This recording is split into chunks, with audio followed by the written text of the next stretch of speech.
Üçüncü, və mimma rəzəqnahum yunfiqun. Bəqərə surəsinin əvvəlində. İman gətirirlər, namazı bərpa edirlər və onlara verdiyimiz ruzidən infaq edirlər, paylayırlar. İslamın ən çox təkid elədiyi məqamlardan biri. Qazanmısansa verməlisən mütləq. Bu səni xoşbəxt eləyər. Bu səni xoşbəxt eləyər. Xoşbəxt insan modeli İslamda belədir. Qazanırsansa əl tut. Əl tuta bilmirsənsə özünü xoşbəxt adam hiss eləmə. Sayma özünü xoşbəxt adam.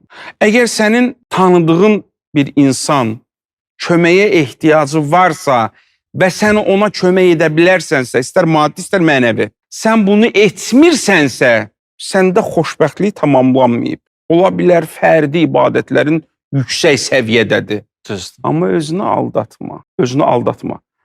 Yasin surəsindədir də, təəssüflər olsun ki, biz bunların mənasını insanlarımıza demirik. Deyir, onlara deyəndə ki, sizə verilən ruzidən insanlara əl tutun, qaydalar bəhanə gətirirlər. Allah özü istəsəydi, deyir, onlara əl tutardı da, biz niyə əl tuturuq? Bu da başqa bir məqam, saatlarla burada danışa bilərəm.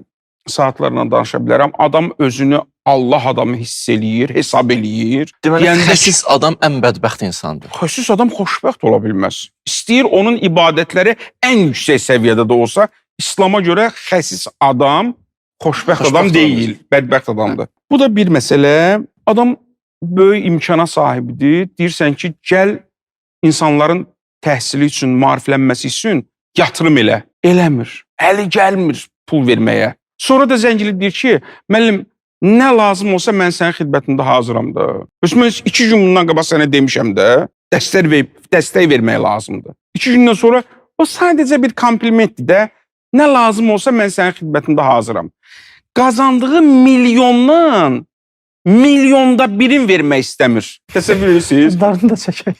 Sonra da deyir ki, mən ziyalıyam, mən Allah adamıyam. Belə Allah adamı olmur əzizim, özünü aldatma.